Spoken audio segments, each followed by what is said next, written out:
और फिर हमने बात की थी सुपरपोजिशन प्रिंसिपल में स्टार्ट किया था, उसका डिस्कशन हमने स्टार्ट किया था सुपरपोजिशन प्रिंसिपल का, ठीक है। तो अब हमें जो कंटिन्यू करना है, we have to start from the superposition principle, और बेस्ड ऑन दिस हमें यंग डबल स्लिट एक्सपेरिमेंट पढ़ना है, which is very very important from your board point of view and as well as competition point of view. तो हमें YDSC पढ़ना है and उसके बाद डिफ्रैक्शन, ठीक है। और एक और टॉपिक है पोलराइजेशन, वो वैसे तो CBSE ने हटा दिया है, लेकिन मैं फिर भी पढ़ाऊंगा आपको, तो उसे भी पढ़ लेंगे क्योंकि वो कंपटीशन में आ जाता है, तो उसे पढ़ेंगे हम, ठीक है। तो पहले तो YDSC है, सबसे इम्पोर्टेंट YDSC हमारा, तो यंग डबल स्लिट एक्सपेरिमेंट है, इसका हम अभी बेस बना रहे हैं। तो हम लोग समझ रहे हैं अभी कि सुपरपोजिशन क्या होता है, और पाथ डिफरेंस, फेज डिफरेंस, ये सब चीज़ें समझेंगे हम लोग अभी क्या क्या होते हैं, आप लोगों ने शायद 11th में भी पढ़ा होगा। और फिर हम देखेंगे कि सुपरपोजिशन कैसे कैसे होता है और उससे क्या क्या रिजल्ट निकल के आते हैं, ठीक है। तो लास्ट टाइम हम लोग ये डिस्कशन कर रहे थे, ये कर रहे थे कि कोहेरेंट और इनकोहेरेंट सोर्स ऑफ लाइट क्या होते हैं। तो हम लोग बात कर रहे थे कि कोहेरेंट सोर्स ऑफ लाइट वो होते हैं जिनमें सेम लैम्डा फ्रीक्वेंसी और कांस्टेंट फेज डिफरेंस हो, उनको हम बोलते हैं कोहेरेंट सोर्स ऑफ लाइट। तो मैं ये डिस्कस कर रहा था कि दो बल्ब जो है कोहेरेंट सोर्स ऑफ लाइट क्यों नहीं हो सकते, अगर वो सेम लाइट से भी हम कनेक्ट कर दें, सेम इलेक्ट्रिसिटी से कनेक्ट कर दें, तब भी वो कोहेरेंट सोर्स क्यों नहीं हो सकते, है ना। ये डिस्कस कर रहे थे हम लोग, तो बीच में कुछ डिस्टर्बेंस आ गया था लास्ट टाइम पे, तो we could not complete the thing. तो हाँ, तो हम लोग डिस्कस कर रहे थे कि दो बल्ब हैं, आपने कहा था कि दो बल्ब अलग अलग इलेक्ट्रिसिटी से कनेक्ट होंगे तो काम नहीं करेंगे, मैंने कहा एक से कनेक्ट कर दो तब भी नहीं करेंगे, है ना, कोहेरेंट सोर्स की तरह बिहेव नहीं करेंगे। क्यों नहीं करेंगे, तो मैं इसका रीजन ये बता रहा था आपको कि जो लाइट निकलती है बल्ब से, उसका प्रिंसिपल क्या होता है। प्रिंसिपल तो एटॉमिक लेवल पे अगर आप देखो, तो एटॉमिक लेवल पे क्या होगा, आपके इलेक्ट्रॉन जंप कर रहे होंगे, इलेक्ट्रॉन को एनर्जी मिलेगी तो ऊपर जाएगा, और जब नीचे आएगा ये तो एनर्जी लूज करेगा। तो ये लाइट की फॉर्म में अगर ये लूज करता है तो you will gate light from it, ठीक है। तो हम जो इलेक्ट्रिसिटी दे रहे हैं एक्चुअली उससे इलेक्ट्रॉन का जंप हो रहा होगा, है ना, इलेक्ट्रिसिटी से लाइट तो नहीं दे रहे उसे बल्ब को, वैसे थोड़ी कि तार में जो लाइट आ रही है और बल्ब हमें दे रहा है, वो तो एनर्जी आ रही है, इलेक्ट्रिक एनर्जी, उससे क्या होगा, इलेक्ट्रॉन जंप कर रहे होंगे, जंप करके नीचे आएगा फिर वो, तो आपको फिर वो लाइट देगा। तो ये हमें लाइट फिर यहाँ से बल्ब से मिलेगी, ठीक है। अब ये जो जंप हो रहे होंगे इलेक्ट्रॉन का, ये एक इलेक्ट्रॉन का तो हो नहीं रहा होगा, तो करोड़ों अरबों इलेक्ट्रॉन आपके पर सेकंड जंप कर रहे होंगे ऊपर नीचे, और अलग अलग आपके ऐसे जो है इससे निकल रहे होंगे, ये जो आपके वेव हैं निकल रही होंगी, है ना, बहुत सारी निकल रही होंगी, ठीक है। अब मैं अगर एक बल्ब को देखूं और ऐसे दूसरे बल्ब को देखूं, इसमें भी करोड़ों इलेक्ट्रॉन जंप कर रहे होंगे और वो भी अपनी वेव निकाल रहे होंगे। तो क्या आपको लगता है कि दोनों जो है, अगर हम बोल रहे हैं कोहेरेंट सोर्स, मतलब कि सेम टाइम पे सेम तरह की वेव हमें मिले, क्या वो पॉसिबल है कि दोनों बल्ब में जो है सेम टाइम की सेम वेव हमेशा मिले, तो इतने अरबों हमारी वेव निकल रही हैं, तो आपको लगता है सारी ये वेव आपस में सेम होंगी, क्या ये सेम होंगी आपस में, नो सर। कुछ ना कुछ डिफरेंस होगा इनमें आपस में, ठीक है। तो इनको हम कोहेरेंट सोर्स नहीं बोल सकते। अगर हम दो बल्ब को भी कनेक्ट करेंगे, वी कैन नॉट से this is a coherent source. तो कोहेरेंट सोर्स बनाने के लिए हमें, कोहेरेंट सोर्स बनाने के लिए हमें कुछ और चीज यूज करनी पड़ेगी। इनफैक्ट इस बल्ब में भी देखो तो कई सारी वेव, एक ही बल्ब में कई सारी वेव निकल रही हैं, अगर मैं इन वेव को भी सुपर इम्पोज कराऊं तो हो सकता है ये भी कोहेरेंट सोर्स की तरह बिहेव ना करें। तो मुझे एक बल्ब में भी वो करने के लिए, इंटरफेरेंस कराने के लिए कोहेरेंट सोर्स जो चाहिए, तो मुझे कुछ और तरीका ढूंढना पड़ेगा, ठीक है। तो अभी देखेंगे थोड़ी देर में क्या तरीके हम ढूंढते हैं, है ना। तो उससे पहले हम कुछ चीजें समझ लेते हैं। Let us understand the some basic things like, आप लोगों ने शायद 11th में पढ़ ही लिया होगा फेज। फेज समझते हैं वेव का, एक वेव का फेज होता है, जैसे आप इक्वेशन लिखते हो वेव की, जैसे लिखते हो ना y इक्वल टू, मान लो a sine omega t plus five, suppose ऐसे लिखते हो वाइब्रेशन, किसी पार्टिकल का वाइब्रेशन आप ऐसे लिखते हो y equal to a sine omega t plus phi, तो उसमें फेज क्या होता है, फेज हमारा ये होता है पूरा फेज, इस चीज को हम फेज बोलते हैं, ठीक है। और एक हमारा होता है फेज डिफरेंस। तो फेज डिफरेंस मान लो ये पाई वन है यहाँ पे, और दूसरी वेव है वो है आपकी y2 equal to a sine omega t plus phi two. इसका जो फेज है वो ये है, ठीक है। अब मैं अगर दोनों वेव को कंपेयर करूं, y1 का फेज ये है, y2 का फेज ये है, इन दोनों का मैं फेज डिफरेंस निकालूं, फेज डिफरेंस दोनों का, तो वो आएगा हमारा omega t plus phi two. अगर मैं फेज डिफरेंस निकालूं minus omega t plus phi one, तो इसमें ओमेगा टी तो कट जाएगा, बाकी क्या बचेगा, five two minus five one. तो this is our phase difference delta five. This is the phase difference, 11th class में आप लोग पढ़ चुके होंगे ऑलरेडी, ठीक है। तो ये हमारा फेज डिफरेंस होता है। यूजुअली क्या होता है, वेव की इक्वेशन हम ऐसे लिखते हैं, y equal to A sine omega t, और एक की हम लिखते हैं कई कई बार ऐसे भी लिखा रहता है ए साइन ओमेगा टी। एक वेव ये होती है मान लो, दूसरे की इक्वेशन ऐसे लिख देते हैं कई बार। तो उसमें हम डायरेक्टली बोलते हैं कि this thing is the phase difference, क्योंकि इसका फेज ओमेगा टी है, इसका ओमेगा टी प्लस फाइव है, तो डिफरेंस जो है ओमेगा ओमेगा सॉरी फाइव का डिफरेंस आएगा। तो कई बार हम इसको भी फेज डिफरेंस बोल देते हैं पाई को, ठीक है। बट जो एक्चुअली है वो हमारा जो फेज है या फेज डिफरेंस है सॉरी, वो ये चीज आएगी अगर वेव की इक्वेशन ये है, ठीक है। ये क्लियर हुआ सबको, याद आया कुछ 11th क्लास का, कहाँ पढ़ा था हमने फेज डिफरेंस? कुछ याद आ रहा है 11th क्लास में कहाँ पढ़ा था?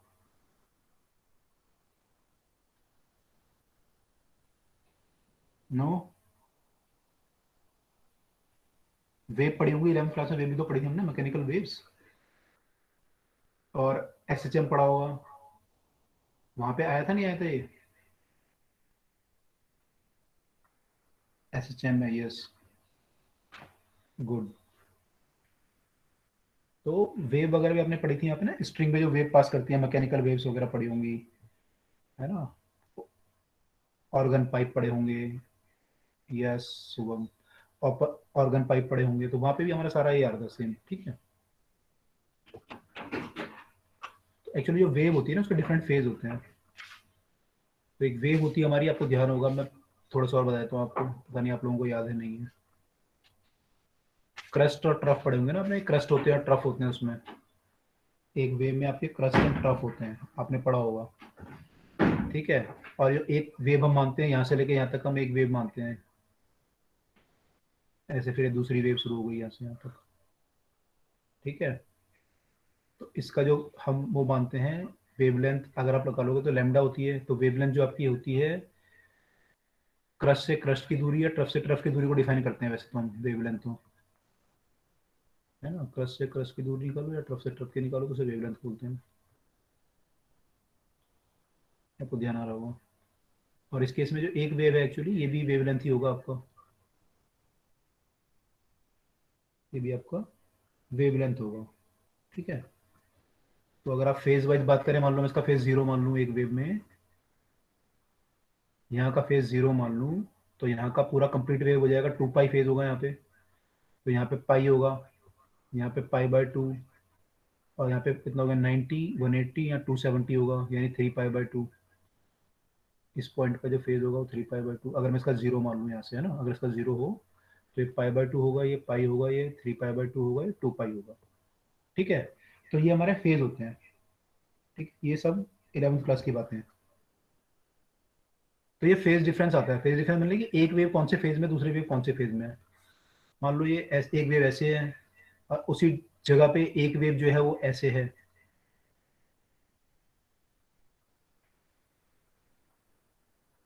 ना। तो जब इस वेव का ये आ रहा है तो इस वेव का ये आ रहा है, क्रस्ट है एक का ट्रफ है। तो अगर आप देखेंगे तो इनमें फेज डिफरेंस अगर मैं निकालना चाहूँ तो इसका फेज मैं लिख सकता हूँ पाई बाय टू है, अगर मैं इस डायग्राम से देखूँ। और इस वाले पॉइंट का जो फेज है वो थ्री पाई बाय टू है, अगर मैं सेम फेज मान के चल रहा हूँ। तो इनमें जो फेज डिफरेंस आएगा आपस में, डेल्टा फाई, वो कितना आएगा, पाई, पाई का फेज डिफरेंस आएगा। समझ में आई ये बात? Yes sir. ओके। तो अभी देखो उनका इंटरफेरेंस की बात जब हम करेंगे, किस तरह का इंटरफेरेंस होगा, ये कंस्ट्रक्टिव या डिस्ट्रक्टिव, एक का क्रस्ट और एक का ट्रफ मैच कर रहा है, तो ये एनर्जी बढ़ेगी घटेगी यहाँ पे टोटल? घटेगी। घटेगी ना, मैंने टोटल तो जो हमारा होगा यहाँ पे क्या होगा, एम्पलीट्यूड घटेगा, तो हम बोलेंगे यहाँ पे डिस्ट्रक्टिव इंटरफेरेंस हो रहा है, डिस्ट्रक्टिव।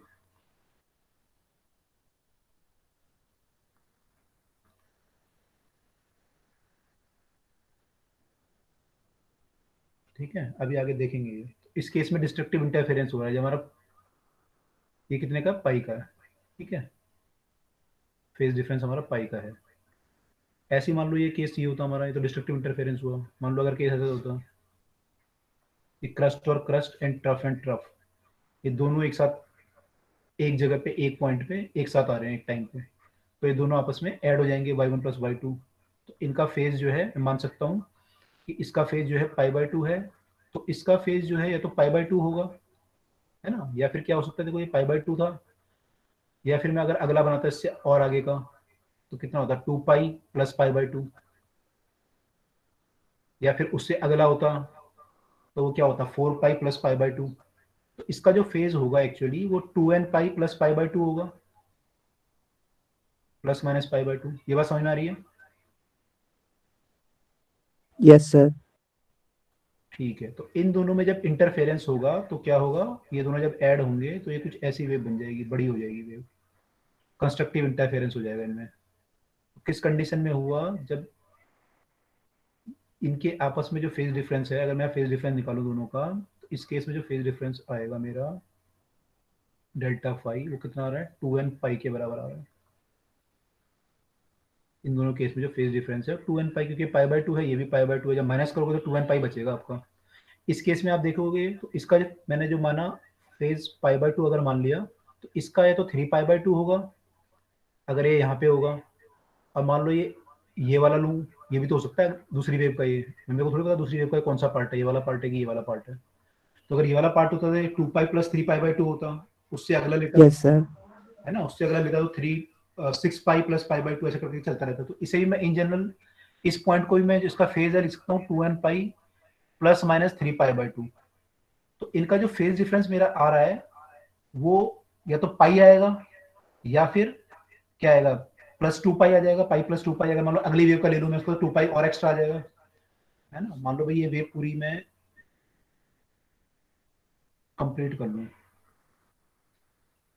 ठीक है, तो अगर मैं ये वाला पॉइंट ले रहा हूँ तो 3 पाई बाय टू ले रहा हूँ। अगर मैं ये वाला पॉइंट लूंगा तो यहाँ तक क्या हो रहा है, पूरी एक वेव कंप्लीट हो रही है आपकी, देख रहे होगे आप। तो यहाँ पे पूरी एक वेव कंप्लीट होगी, तो इसका फेज जो होगा वो 2 pi plus 3 pi by two होगा। ठीक है, ऐसी अगली करोगे तो उसका ज्यादा हो जाएगा, तो इनका फेज जो है 2 पाई प्लस 2 पाई प्लस 2 पाई हो जाएगा। In general 2n pi plus minus 3 pi by to लिख सकता हूँ मैं। तो जो फेज सर डिफरेंस, हम यस, सर माइनस क्यों लगा रहे हैं सर? आखिर स्टार्ट तो हम जीरो से कर ही रहे हैं। नेगेटिव में जा सकते हैं? हाँ जा सकता है, जरूरी नहीं है कि ऐसा हो भाई, मेरा जीरो यहाँ भी हो सकता है या कहीं भी हो सकता है, दूसरी वेव का हो सकता है, मैं ये वाला पॉइंट ले रहा हूँ, मैं तो इधर को वेव बनाई है, हो सकता है ये वाला पॉइंट है उसका, है ना, कुछ भी हो सकता है, माइनस भी हो सकता है, ऐसा कोई जरूरी नहीं है प्लस ही होगा। ठीक है, माइनस भी हो सकता है, डिपेंड करता है आप स्टार्ट कहाँ से कर रहे हो, माइनस भी हो सकता है। तो इन जनरल ले रहे हैं हम, तो इन जनरल प्लस माइनस कुछ भी हो सकता है। ठीक, तो इस केस में जो आपका फेज डिफरेंस आएगा वो आपका क्या आएगा, 2n+1 पाई बाय टू। अगर 3 पाई बाय टू में देखूँ इसका phase difference 3 pi by two आ रहा है, अगला मैं अगर ऐड करूंगा तो 3 pi by two plus 2 pi, तो आ जाएगा 4 और 3 7 पाई बाय टू, है ना। एक तो आएगा 7 पाई बाय टू, एक आएगा 5 पाई बाय टू। मैं अगर 2 pi plus 3 pi by to कर सकता हूँ या तो, या फिर 2 pi minus 3 pi by to कर सकता हूँ। ठीक है, तो क्या आएगा उससे, उससे मेरा या तो आएगा ये 5 पाई बाय टू आएगा, 2 और 2 4 और 3 7 पाई बाय टू आ रहा है तो, या फिर आएगा 2 दूनी 4 में से एक गया, रुको,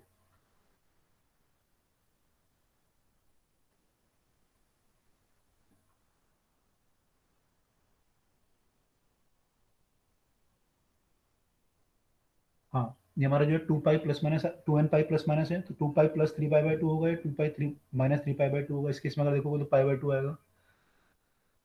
तो इन जनरल ऐसा केस जब बनेंगे सारे, अब जब अगला लोगे 4 पाई वाला केस लोगे, तो 4 पाई में क्या आ जाएगा, 4 पाई प्लस 2n पाई है ना, एन की वैल्यू 1 2 3 4 पुट करेंगे, तो 4 pi plus 3 pi by to, या 4 pi minus 3 pi by to. ठीक है, तो ये केस आपके फिर ऐसे आते रहेंगे सारे केस। तो इन जनरल जो इनके केस बनाते हैं वो हमारा क्या बनता है, इन जनरल जो हमारा केस बनता है वो क्या बनता है, 2n+1 π/2 बनता है, 2n+1 π/2। ठीक है, इसको भी और डिटेल में देखते हैं, पहले हम बाकी चीजें समझते हैं, पार्ट डिफरेंस समझते हैं, फिर उससे रिलेट भी करते जाएंगे साथ साथ में। पाथ डिफरेंस क्या होता है पहले समझ लेते हैं। जैसे हमने यहाँ फेज डिफरेंस की बात की कि हमारे दो वे में फेज डिफरेंस कितना है, ऐसे ही हमारा जो है वहाँ पे दो वे में पार्ट डिफरेंस भी हो सकता है। कैसे? जैसे कि मान लो ये वेव है, इस वेव के इस पॉइंट में और इस पॉइंट में लैम्डा का डिफरेंस है, लैम्डा का। तो ठीक है, इस पॉइंट और इस पॉइंट में हमारा किसका डिफरेंस है, हमारा डिफरेंस जो है लैम्डा का डिफरेंस है। तो हमारा जो पाथ डिफरेंस है, मान लो ये एक वेव है और कोई दूसरी वेव आई, दूसरी वेव का कोई और पॉइंट यहाँ पे आ गया, तो मान लो दूसरी वेव जब यहाँ पे आई तो वो ऐसे थी सपोज, तो उसका दूसरी वेव का यानी ये वाला पॉइंट था यहाँ पे, या फिर ये अगला वाला पॉइंट होगा यहाँ पे, इनमें से कोई पॉइंट यहाँ पे है या नहीं। ठीक है, अब मैं अगर मान लो कंपेयर करूँ सपोज इस पॉइंट को, ये पार्ट डिफरेंस यहाँ से यहाँ तक लेमडा का है, यहाँ से यहाँ तक कितना होगा, λ/2। और अगर मैं इसका भी आधा ले लूँ तो λ/4। तो यानी जो हमारा ये वाला पॉइंट है और जो ये वाला पॉइंट है, इसके बीच में जो है λ/4 का पार्ट डिफरेंस है, ऐसे इसके बीच में λ/4 होगा। तो एक पूरी वे में λ/4 प्लस λ/4 प्लस λ/4 4 बार आएगा। तो आपका जो पार्ट डिफरेंस आएगा वो लैम्डा का आएगा। ठीक है, अच्छा इस केस में क्रस्ट और ट्रफ के बीच में पार्ट डिफरेंस कितना आ रहा है फिर हमारा, अगर मैं क्रस्ट और ट्रफ के बीच में देखूं तो पार्ट डिफरेंस कितना है, लैम्डा। λ/2 है λ/2। है ना, क्योंकि यहाँ से यहाँ तक पूरा लैम्डा है ये। तो अगर मैं यहाँ से यहाँ तक देखूंगा तो ये λ/2 आएगा क्रस्ट और ट्रफ के बीच की दूरी। ठीक है, तो एक क्रस्ट और एक ट्रफ के बीच की जो दूरी होती है पाथ डिफरेंस, वो λ/2 होता है। तो अगर हम फेज डिफरेंस और पार्ट डिफरेंस को आपस में कंपेयर करें, इसको पार्ट डिफरेंस को डेल्टा एक्स लिखते हैं या डेल्टा लिखते हैं। अगर हम फेज डिफरेंस और पार्ट डिफरेंस को कंपेयर करें तो we can say that delta के लिए, डेल्टा पार्ट डिफरेंस के लिए जो फेज डिफरेंस है वो है 2 पाई का। डेल्टा पाथ डिफरेंस यानी यहाँ लैम्डा पार्ट डिफरेंस के लिए अगर देखेंगे आप, लैम्डा पार्ट डिफरेंस के लिए सॉरी, फेज डिफरेंस है आपका पाई का। ये आप उल्टा बोल सकते हो, 2 पाई का अगर फेज डिफरेंस है तो लैम्डा का पार्ट डिफरेंस है, एक ही बात है। ठीक है, तो अगर मान लो मैं 1 मीटर के लिए लूं तो 2 पाई/लैम्डा पार्ट डिफरेंस आएगा। और अगर मान लो मैं डेल्टा एक्स के लिए लूं तो मेरा पार्ट डिफरेंस कितना आएगा, 2 pi lambda into delta x, 2 pi lambda into delta x. ठीक है, तो जब मुझे डेल्टा एक्स पार्ट डिफरेंस के लिए फेज डिफरेंस निकालना है तो मैं इस फॉर्मूले से निकालूंगा। तो ये रिलेशन है दोनों के बीच का, पार्ट डिफरेंस और फेज डिफरेंस के लिए। ठीक है, अब डेल्टा एक्स के लिए पार्ट डिफरेंस है तो उसको क्या लिख सकता हूँ, delta phi. This is delta phi for delta x path difference, this is phase difference for delta x path difference, path difference. ठीक है, इस फॉर्मूले को याद करने को आप ये कर सकते हो, उसको 2 पाई को नीचे ले आओ तो ये फॉर्मूला क्या बन जाएगा, आई मैं उस पेज पे दोबारा आ जाऊंगा, देख लेना भी, सॉरी एक्स क्या लिखा था मैं, डेल्टा एक्स लिया था ना, डेल्टा एक्स बाय लैम्डा हो जाएगा ये। तो यहाँ पे याद करने के लिए हम ये फॉर्मूला यूज याद कर सकते हैं कि पाथ डिफरेंस और फेज डिफरेंस में जो रिलेशन है आपस में वो ये है। तो किसी क्वेश्चन में आपको पाथ डिफरेंस दिया हुआ रहेगा, फेज डिफरेंस पता करना होगा, और कभी आपको फेज डिफरेंस दिया होगा, पाथ डिफरेंस पता करना होगा। ठीक है, तो इस फॉर्मूले का यूज करके हम लोग ये निकाल सकते हैं। रिलेशन समझ में आया पाथ डिफरेंस और फेज डिफरेंस का, रिलेशन समझ में आया? Yes sir. ओके, चलो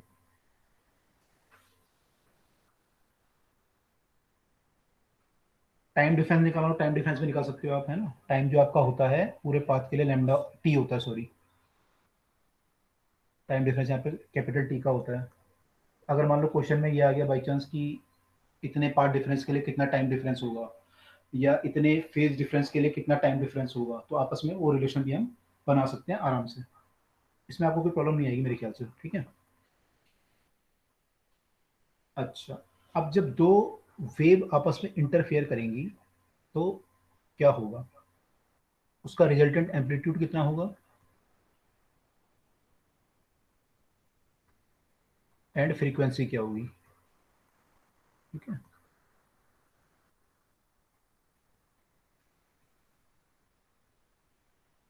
एंड फ्रीक्वेंसी क्या होगी, सॉरी नॉट फ्रीक्वेंसी, इंटेंसिटी क्या होगी। फ्रीक्वेंसी तो अलग चीज है, हम तो कोरेंट सोर्स की बात करेंगे तो फ्रीक्वेंसी सेम ही लेंगे।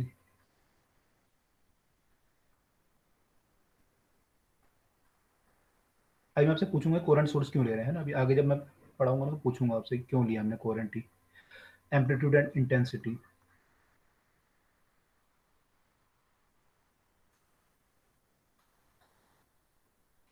ठीक है, तो दो वेव मान लो आपकी सुपर इम्पोज करती हैं, दो वेव की इक्वेशन हम लिखते हैं y equal to a sin omega t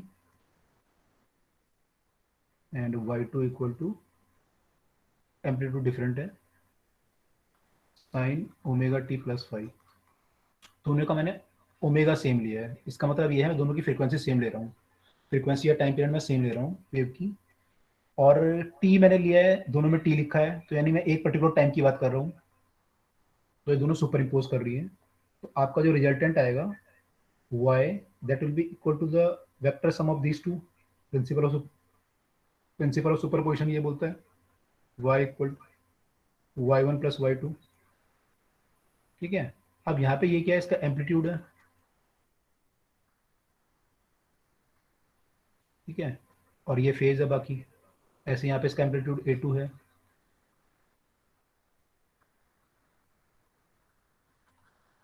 तो इनको हम एज अ वेक्टर भी ऐड कर सकते हैं। तो एज अ वेक्टर अगर मैं इनको फेजर डायग्राम वगैरह बनाऊँ जैसे आपने एसी में बनाया होगा, तो मैं a1 को मान लो जीरो फेज पे यहाँ बनाता हूँ, a2 को मैं बना सकता हूँ यहाँ पे एट एन एंगल 5। इन दोनों का रिजल्टेंट निकालना है। तो दो वेक्टर का रिजल्टेंट क्या आता है, ए और बी जो है कुछ एंगल पे होते हैं, तो आपने पढ़ा होगा formula a square plus b square plus 2ab cos theta, right, ये फॉर्मूला था। यस सर, यही फॉर्मूला था। ओके, तो यहाँ पे जब आप y equal to y one plus y two करोगे, y equal to y one plus y two करोगे तो ये एक वेव बन जाएगी, जिसका कि एम्पलीट्यूड कितना होगा, इसकी इक्वेशन जो आएगी y इक्वल टू मान लो a sine omega t plus theta आती है, ठीक है। तो हम थीटा को लेके ज़्यादा वरीड नहीं है, थीटा आप निकालना चाहो तो निकाल सकते हो थीटा भी डायग्राम बना के, लेकिन हम वरीड किसके हैं, ये एम्पलीट्यूड कितना आएगा मेरा। एम्पलीट्यूड यहाँ पे जो आएगा वो वेक्टर सम से आ जाएगा, तो we will write a1 square plus a2 square plus 2a1 a2 cos phi, जो इनके बीच का एंगल है।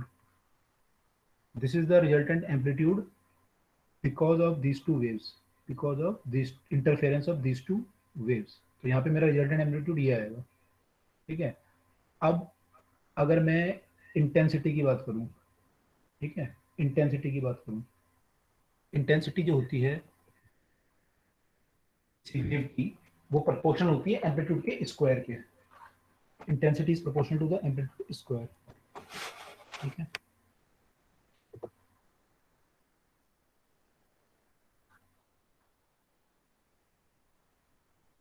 एम्पलीट्यूड ऑफ वेव की बात कर रहा हूँ मैं, उसकी प्रोपोर्शन होती है। अगर आप यहाँ पे देखें, ये जो है अगर मैं रूट हटा दूँ स्क्वायर हो जाएगा ए स्क्वायर, तो उसको मैं रिजल्टेंट आई लिख सकता हूँ, आई इक्वल टू, इस वाले को मैं लिख सकता हूँ I1, है ना। कांस्टेंट जो होगा तो कट जाएगा क्योंकि I proportional to a square है, तो के तो कट जाएंगे दोनों साइड से। इसको मैं I1 लिख सकता हूँ, इसको मैं I2 लिख सकता हूँ, इसको मैं रूट I1, इसको मैं रूट I2 लिख सकता हूँ। क्लियर, लिख सकता हूँ,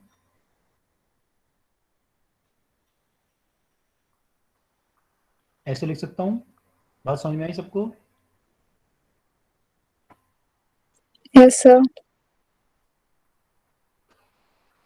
ठीक है, तो मैं इन दोनों का रिजल्टेंट इंटेंसिटी ऐसे लिख सकता हूँ, ठीक है। अब मेरा केस आता है कि इसकी मैक्सिमम और मिनिमम इंटेंसिटी कब होगी, तो ये डिपेंड करता है कि इन दोनों के बीच का फेज डिफरेंस कितना है। तो जब आई मैक्सिमम होगा वो केस तब हो सकता है जब कॉस फाई इक्वल टू 1 हो। कॉस फाई इक्वल टू 1 हो तो आई मैक्स आएगा। आई मैक्स की वैल्यू कितनी आएगी, i1 plus i2 plus 2√i1 i2, ये आ जाएगी। तो इसको मैं लिख सकता हूँ √of i1 plus √of i2 whole square. This is my maximum intensity, √i1 plus √i2, जबकि दोनों का फेज डिफरेंस हमारा ऐसा हो कि cos फाई की वैल्यू 1 आए। ठीक है, तो ये हमारा मैक्सिमम। सर हमने जो इंटेंसिटी का फॉर्मूला लिखा है इसमें रूट कहाँ गया? कहाँ पे, ये वाला यहाँ पे जो रूट था, ए, यस सर। देखो ये हुआ ना, इसको मैं इसको क्या लिख सकता हूँ, equal to a square equal to, this implies that a square equal to a1 square plus a2 okay square. Sir, okay okay. आगे समझ में, फिर यहाँ पे मैं इंटेंसिटी पुट कर दिया उसकी जगह पे, यहाँ पे i1, यहाँ पे i2, यहाँ पे i, यहाँ पे √i1 √i2। ठीक है, तो ये बन गया मेरा, तो रूट हट गया। ठीक है, आई मैक्स आ गया, cos फाई 1 होना चाहिए, उस केस में हमारा ये केस बनेगा। ठीक है, तो cos फाई जो 1 होता है वो होता है कब, 0 डिग्री पे होता है, फिर 2 पाई। तो इन जनरल में लिख सकता हूँ उसमें कि ये जो हमारा जीरो, ये जो आएगा केस तब आएगा जब फाई हमारा क्या हो, वी कैन से 2 पाई हो, 0 हो, 2 पाई हो, 4 पाई हो, ऐसे हो सकता है, एंड सो ऑन। तो इतना मेरा फेज डिफरेंस जब होगा तो मेरी इंटेंसिटी मैक्सिमम इतनी आएगी। ठीक है, अगर मैं इसे पार्ट डिफरेंस की टर्म में बोलूँ तो पार्ट डिफरेंस इस केस में,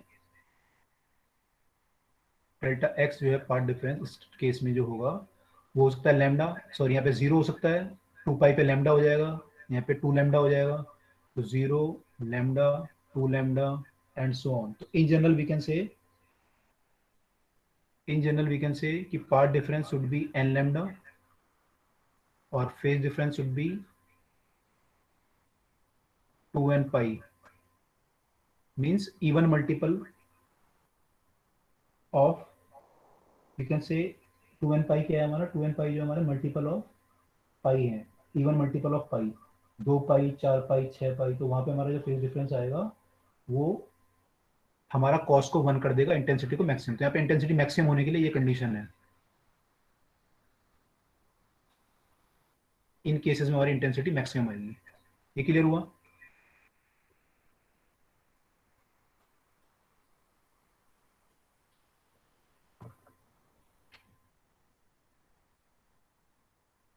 क्लियर हुआ सबको, समझ में आ रहा है ये।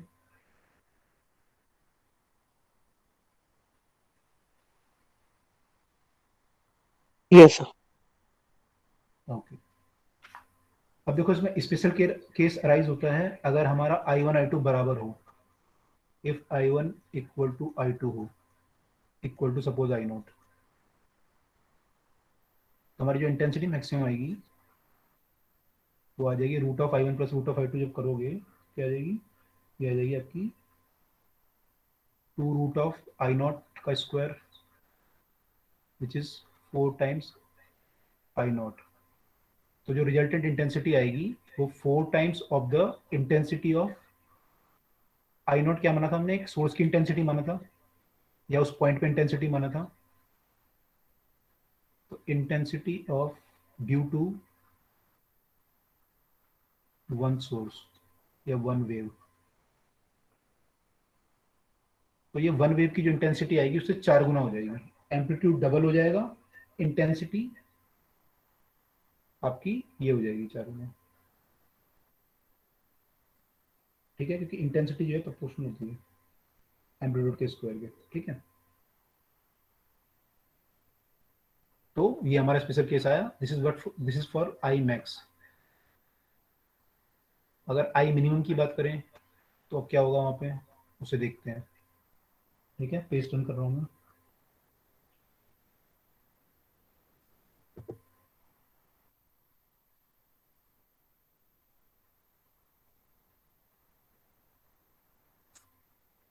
आई मिनिमम के लिए देखो क्या होगा यहाँ पे जो वैल्यू अगर ये -1 आ जाए कॉस वाली, तो हमारा आई मिनिमम हो जाएगा कि कॉस की वैल्यू मिनिमम जो हो सकती है -1 हो सकती है। कॉस की वैल्यू +1 से -1 तक वेरी करती है। कॉस की मिनिमम वैल्यू -1 हो सकती है। आई मिनिमम का केस क्या होगा कि कॉस फाई आपका -1 हो जाए, कॉस फाई -1 हो जाए। यानी ये केस जो आता है कब हो सकता है, अगर फाई आपका 180 डिग्री हो, है ना, या फिर अगर आप देखोगे तो ये आपका जो है ऑड मल्टीपल ऑफ पाई आना चाहिए, यानी 3 टाइम्स ऑफ 180 जब आएगा तब होगा। आप कॉस का ग्राफ बना के देख सकते हो, 5 टाइम्स ऑफ 180 आएगा इसमें। तो इसको हम बोल सकते हैं जनरल 2n+1 पाई हो, where n start from 0 to 1 2 3 4। ऐसे कुछ किताब में ऐसे भी लिखा होगा 2n-1 पाई, ऐसे भी लिखा होगा। तो वो लोग क्या करेंगे, n = 1 2 3 4 5, वो जीरो वाला केस नहीं लेंगे। तो दोनों सही हैं, आप 2n+1 भी लिख सकते हो या फिर 2n-1 भी लिख सकते हो, दोनों सही हैं। अगर मैं से पार्ट डिफरेंस की टर्म में बात करूं तो बोल सकता हूं मैं कि मेरा जो पार्ट डिफरेंस डेल्टा एक्स होगा वो होगा λ/2 या फिर 3λ/2 या फिर 5λ/2। इसके लिए जो पार्ट डिफरेंस आएगा वो λ/2 आएगा, फिर 3λ/2 5λ/2 ऐसे आएगा। तो वी कैन से इन जनरल कि ये ऑड मल्टीपल ऑफ λ/2 है। इन जनरल जो है this is equal to odd multiple of λ/2। तो we can again right 2n+1 λ/2 और 2n-1 λ/2। तो वही हो जाएगा यहाँ पे भी n from 0 1 2 3 and so on. और यहाँ पे जो n होगा वो 1 2 3 4 ऐसे होगा। ठीक है, तो हमने कंडीशन निकाल ली कि हमारा पार्ट डिफरेंस क्या होना चाहिए और हमारा फेज डिफरेंस क्या होना चाहिए for I minimum. I minimum के लिए आई मिनिमम की जो वैल्यू आएगी वो आप निकाल सकते हो, तो सिंपल आ जाएगी आपकी। आई जो है i1+i2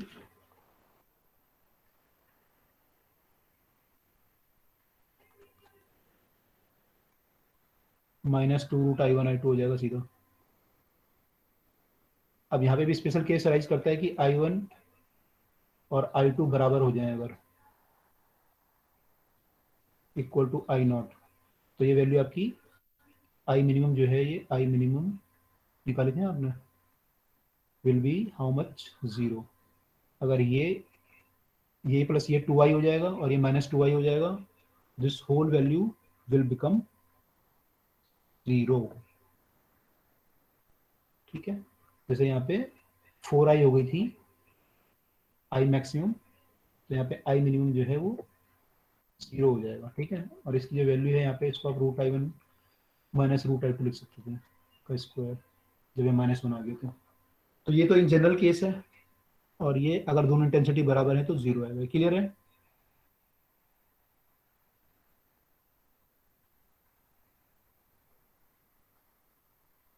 clear to all? Maximum minimum का केस समझ में आ गया, जो मैक्सिमम इंटेंसिटी कितनी होगी, मिनिमम कितनी होगी और किस कंडीशन पे होगी। ये क्लियर हुआ? Yes sir. ओके, तो देखो आई मिनिमम 0 आने का मतलब, जैसे हम अभी लाइट का इंटरफेरेंस देखेंगे, तो लाइट के इंटरफेरेंस पे क्या होगा, आपके कहीं पे लाइट ज्यादा होगी कहीं पे कम होगी। तो हम बोलेंगे कहीं पे ब्राइट बैंड बनेंगे, फ्रिंज बोलते हैं उन्हें, ब्राइट फ्रिंज बनेंगे, और कहीं पे जो है डार्क फ्रिंज बनेंगे। तो अगर मेरी दोनों इंटेंसिटी में सेम लूंगा सोर्स की, तो जो डार्क फ्रिंज बनेगा वहां पे इंटेंसिटी क्या होगी, 0। तो वहां पे मुझे कंप्लीटली क्या दिखेगा, डार्क दिखेगा, बिल्कुल अंधेरा दिखेगा। तो और जहाँ पे उजाला होगा वहां पे इंटेंसिटी 4 टाइम्स हो जाएगी, 4i0 हो जाएगी। ठीक है, तो मैं प्रेफर करूंगा कि मेरी दोनों इंटेंसिटी सेम हो, सो दैट मेरे जो डार्क और ब्राइट फ्रिंज बनेंगे वो बिल्कुल अलग अलग दिखें। अगर मान लो इंटेंसिटी सेम नहीं होगी तो क्या होगा, जो ब्राइट वाला होगा तो ब्राइट होगा, लेकिन जो डार्क वाला होगा वो पूरा डार्क नहीं होगा, वो थोड़ा सा उसमें इंटेंसिटी होगी, तो उनमें अच्छा कॉन्ट्रास्ट नहीं आएगा, कलर का कॉन्ट्रास्ट बेटर नहीं होगा, तो मैं थोड़ा सा मेरे को डिफिकल्टी होगी। तो आई विल प्रेफर कि मेरी दोनों सोर्स की इंटेंसिटी क्या हो, सेम हो, तो मैं सेम इंटेंसिटी लूंगा। ठीक है, तो ये हमने केस देख लिए मैक्सिमम मिनिमम के लिए। इन जनरल अगर आप देखें तो आई आपका जो आ रहा था, ये आ रहा था √i1i2 cos phi। ठीक है, √i1i2 cos phi। In general अगर हम देखें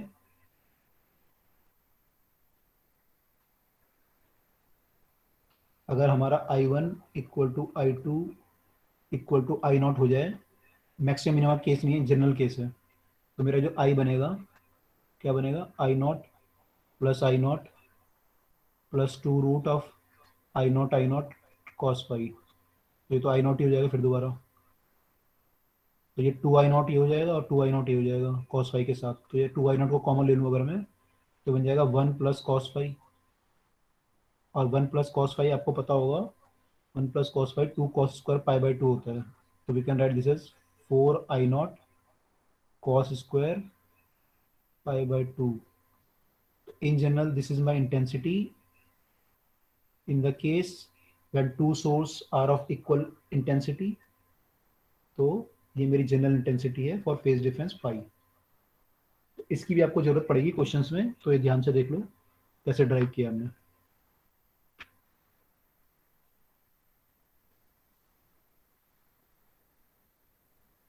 ठीक है,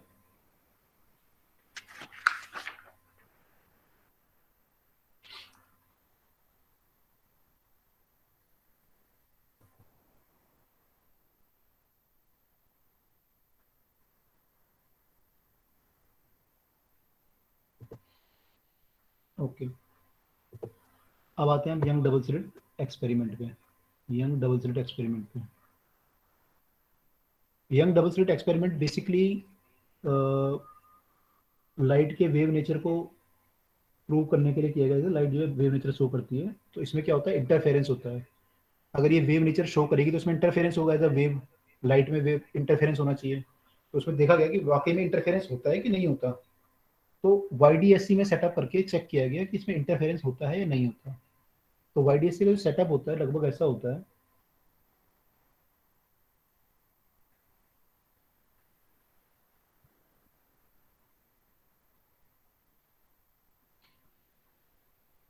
आप लोगों ने पढ़ लिया YDSC स्कूल में? No sir. अभी नहीं पढ़ा?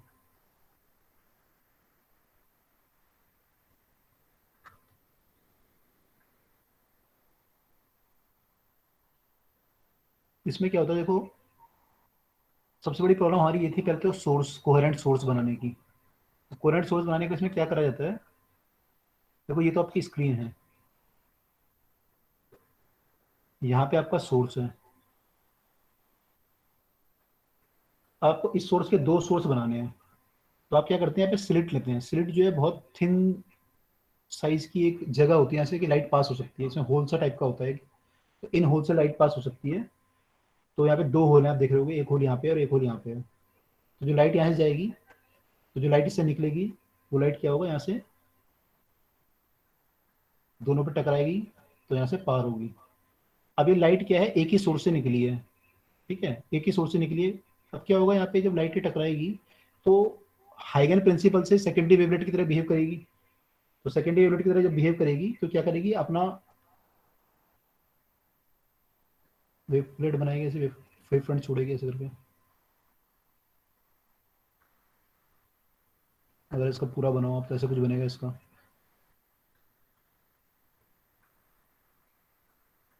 ठीक है, ये हुआ इसके कारण, S1 के कारण। अगर आप S2 के कारण बनाओगे तो वो भी अपना वेव फ्रंट छोड़ेगा, तो मान लो उसने भी छोड़ा, तो वो जो है अपना ऐसा बनाएगा।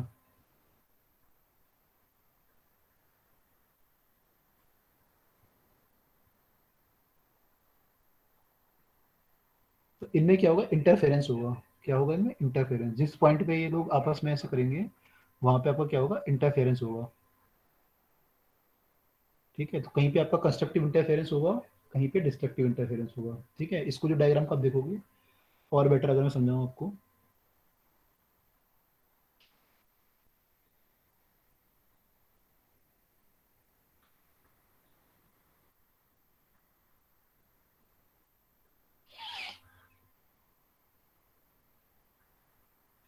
ठीक है, ये मान लो पहले सोर्स से निकली, तो ये सारे मान लो क्रस्ट हैं, इसके बीच में कोई ट्रफ होगा,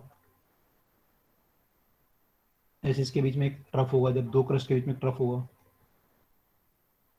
ऐसी जो इस वाले सोर्स से S2 से निकलेगी, उसके भी क्रस्ट और ट्रफ निकलेंगे। तो वो क्या होगा, इनके क्रस्ट और ट्रफ आपस में कहीं पे क्रस्ट और क्रस्ट मिलेंगे, कहीं पे ट्रफ और ट्रफ मिलेंगे। जैसे मान लो दूसरे सोर्स से जो निकला, एक सोर्स से था आपके, एक और सोर्स आपका मान लो यहाँ पे था, इससे जो निकलेगा, फिर इससे मान लो ये निकला ट्रफ, फिर क्रस्ट, फिर ट्रफ, तो ये आपस में इंटरफेरेंस करेंगे। तो कहीं पे क्रस्ट और ट्रफ मिल रहे हैं आपके, कहीं पे ट्रफ और ट्रफ मिल रहे हैं, कहीं पे क्रस्ट और क्रस्ट मिल रहे हैं, तो कहीं पे कंस्ट्रक्टिव इंटरफेरेंस होगा जहाँ क्रस्ट और क्रस्ट मिलेंगे या ट्रफ और ट्रफ मिलेंगे, तो there you will have the constructive interference and somewhere you will have the destructive interference. तो आप क्या करते हो, फाइनली जो स्क्रीन है सामने जो रखी हुई है, इसके ऊपर आप ऑब्जर्व करते हो कि कैसा इंटरफेरेंस हो रहा है। कंस्ट्रक्टिव इंटरफेरेंस होगा तो वहाँ पे लाइट की इंटेंसिटी बढ़ जाएगी, और जहाँ डिस्ट्रक्टिव इंटरफेरेंस हो जाएगा वो लाइट की इंटेंसिटी कम हो जाएगी, है ना, √(i1 - √(i2) हो जाएगी वहाँ पे। ठीक है, अब मैं जो है क्या करता हूँ कि मैंने कोहेरेंट सोर्स लिया। ठीक है, अब आप समझ रहे हो कोहेरेंट सोर्स की जरूरत क्या पड़ी मुझे।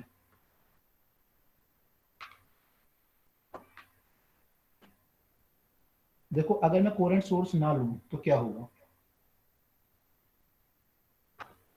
जो लाइट स्क्रीन पे पड़ रही है, मान लो मेरा क्या होगा यहाँ पे, जब मैं स्क्रीन पे चेक करूंगा, मान लो मेरा यहाँ पे कंस्ट्रक्टिव इंटरफेरेंस हो रहा है, अब मान लो यहाँ पे डिस्ट्रक्टिव हो रहा है और यहाँ पे कंस्ट्रक्टिव हो रहा है सपोज। ठीक है, अब मेरा क्या है, फेज डिफरेंस हमेशा जो है सेम है दो वेव के बीच का। अगर कोहेरेंट सोर्स है तो दोनों का फेज डिफरेंस सेम है, तो जहाँ पे कंस्ट्रक्टिव इंटरफेरेंस हो रहा है वहां पे हमेशा क्या होगा, कंस्ट्रक्टिव इंटरफेरेंस होगा, और जहाँ पे डिस्ट्रक्टिव हो रहा है वहां पे हमेशा डिस्ट्रक्टिव ही होगा, क्योंकि फेज डिफरेंस सेम है हमेशा। तो जहाँ पे ब्राइट बैंड बनेंगे या फ्रिंज बनेंगे यहाँ पे हमेशा ब्राइट फ्रिंज होंगे, और जहाँ पे डार्क फ्रिंज या बनेंगे या बैंड बनेंगे वहाँ पे हमेशा डार्क होंगे। तो आप जो है क्लियरली देख सकते हो स्क्रीन पे कि कहाँ पे ब्राइट फ्रिंज बन रहे हैं, कहाँ पे डार्क फ्रिंज बन रहे हैं।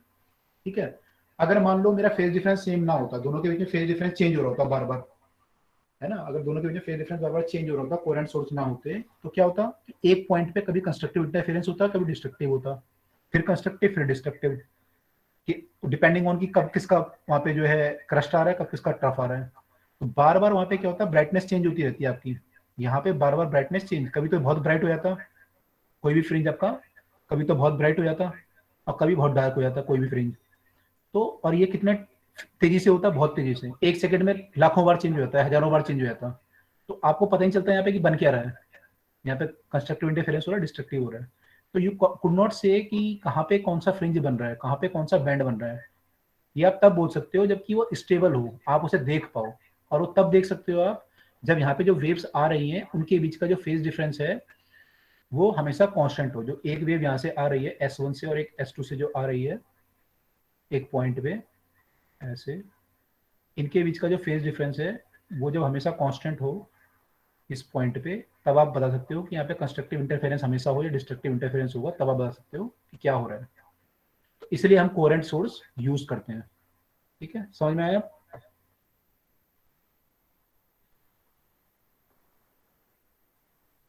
समझ में आया कोहेरेंट सोर्स की जरूरत क्यों पड़ती है।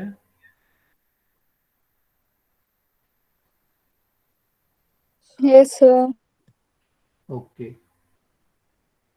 तो इसलिए हमने यहाँ पे ऐसा लिया, हमने एक सोर्स लिया, उसके वेवलेट को दो पार्ट में डिवाइड कर दिया, S1 और S2 में। ठीक है, अब हमें इस यंग डबल स्लिट एक्सपेरिमेंट में ये देखना है कि कहाँ पे हमारे कंस्ट्रक्टिव इंटरफेरेंस बने होंगे, माने कहाँ पे हमारे ब्राइट फ्रिंज बनेंगे और कहाँ पे हमारे फ्रिंज बनेंगे डार्क। वो हमें बताना है डिस्टेंस कितना लें y से कि हमारे कंस्ट्रक्टिव और डिस्ट्रक्टिव इंटरफेरेंस हो। और क्योंकि कंस्ट्रक्टिव और डिस्ट्रक्टिव इंटरफेरेंस हो रहे हैं, यहाँ पे ब्राइट फ्रिंज बन रहे हैं और डार्क फ्रिंज बन रहे हैं, तो इट प्रूव्स दैट कि light shows the wave nature. अगर ये पार्टिकल नेचर शो कर रहा होता तो ऐसे फ्रिंज नहीं मिलते आपको। तो दिस एक्सपेरिमेंट प्रूव दैट कि your light has wave nature. ठीक है, यहाँ तक किसी को डाउट कुछ।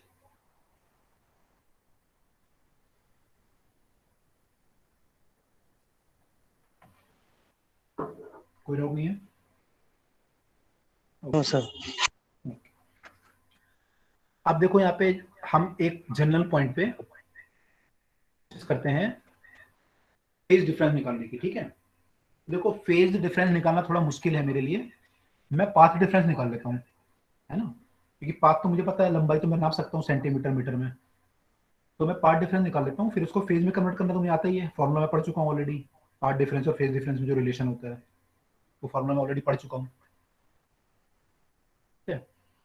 तो मैं क्या करता हूँ, मैं पार्ट डिफरेंस निकालने की कोशिश करता हूँ. तो there is one derivation very important for you from CBSE point of view also, आ सकता है आपके, और कंपटीशन के पॉइंट ऑफ व्यू से जो रिजल्ट आएगा वो बहुत इंपॉर्टेंट है. डेरिवेशन आपके स्कूल में आएगा. तो देखो कैसा डेरिवेशन होता है इसका.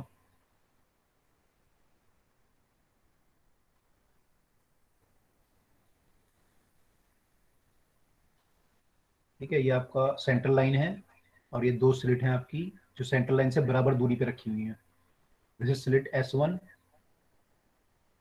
And this is slit S2. इन दोनों के बीच की जो दूरी होती है उसको हम स्टैंडर्ड है, हम स्मॉल डी से लिखते हैं उसे. स्मॉल डी से रिप्रेजेंट करते हैं इन दोनों स्लिट के बीच की दूरी को, स्मॉल डी.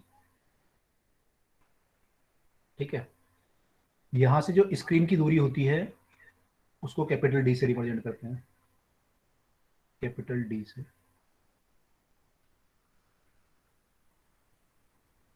ठीक है, अब कोई जनरल पॉइंट ले लेते हैं यहाँ पे और यहाँ पे ट्राई करते हैं फाइंड आउट करने की. ये डिस्टेंस मान लो यहाँ से y है, तो यहाँ से हम ट्राई करते हैं फाइंड आउट करने की कि यहाँ पे क्या बनेगा. यहाँ पे कंस्ट्रक्टिव इंटरफेरेंस होगा कि डिस्ट्रक्टिव इंटरफेरेंस होगा.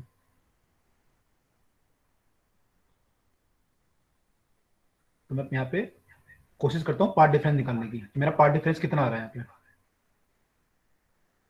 किसके बीच का पार्ट डिफरेंस, जो दो वेव आ रही है, एक वेव यहाँ से आ रही है, एक वेव यहाँ से आ रही है, एक वेव यहाँ से आ रही है और एक वेव ये आ रही है. इन दोनों के बीच का पार्ट डिफरेंस निकालने की कोशिश करता हूँ. तो मेरा जो पार्ट डिफरेंस डेल्टा एक्स होगा इस y पे, मान लो ये पॉइंट P है, delta x will be equal to S2P minus S1P. ठीक है, पार्ट डिफरेंस तो ये होगा. जो नीचे वाली वेव है उसने S2P पार्ट ट्रेवल किया, ऊपर वाली वेव ने S1P पार्ट ट्रेवल किया. दोनों के बीच का जो पाथ डिफरेंस आएगा ट्रेवल करने का वो इतना आएगा. ठीक है, यहाँ तक तो ये फेज में थी, जब तक ये S1 तक पहुंची और ये S2 तक पहुंची ये फेज में थी क्योंकि लाइट सोर्स बिल्कुल बीच में रखा होता है ना. तो यहाँ तक तो फेज में थी. अब जो फेज डिफरेंस आएगा वो किसके कारण से आएगा, जो ये पाथ इन्होंने ट्रेवल किया वो बराबर नहीं है. अगर वो पाथ बराबर होता तो क्या होता, दोनों का फेज सेम आता. लेकिन ये पाथ S2P ज्यादा है, S1P कम है, तो दोनों का पार्ट डिफरेंस आ गया. तो पार्ट डिफरेंस यहाँ पे जो आएगा S2P माइनस S1P आएगा. इतना क्लियर.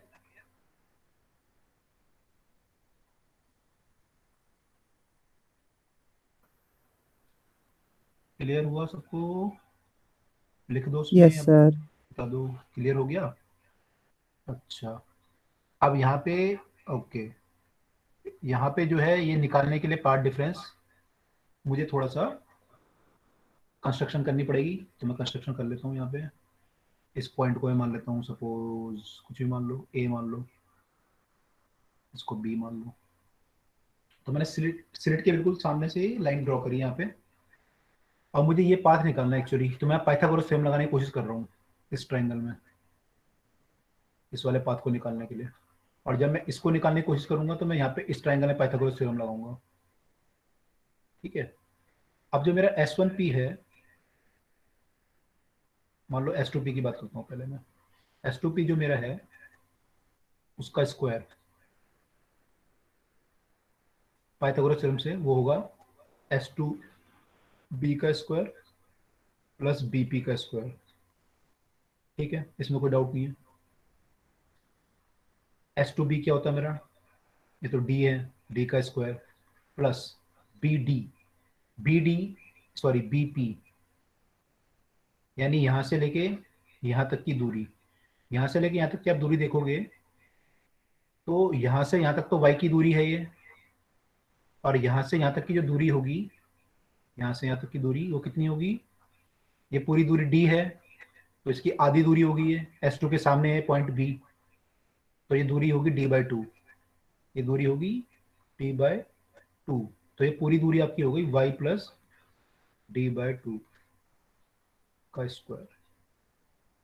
ठीक है, ऐसे जब S1P निकालोगे तो वो क्या हो जाएगा आपका, S1P हो जाएगा आपका S1A का स्क्वायर, जिसका स्क्वायर है प्लस AP का स्क्वायर. S1A फिर दोबारा हमारा D है तो ये D स्क्वायर हो जाएगा ए पी जो है ये दूरी है, पूरी दूरी y थी, उसमें से अगर मैं इतनी दूरी घटा दूं d/2 तो मेरा ए पी आ जाएगा। तो मैं लिख सकता हूँ इसे y माइनस d/2 का स्क्वायर। तो ये मेरा S2P आया, ये S1P आया। अब मैं इन दोनों को माइनस कर लेता हूँ, स्क्वायर को माइनस कर लेता हूँ, ठीक है। तो ये हो जाएगा S2P square minus S1P square equal to, S2P ज़्यादा है तो उसको पहले लिख रहा हूँ मैं। अब डी स्क्वायर से डी स्क्वायर तो माइनस हो जाएगा, तो यू विल गेट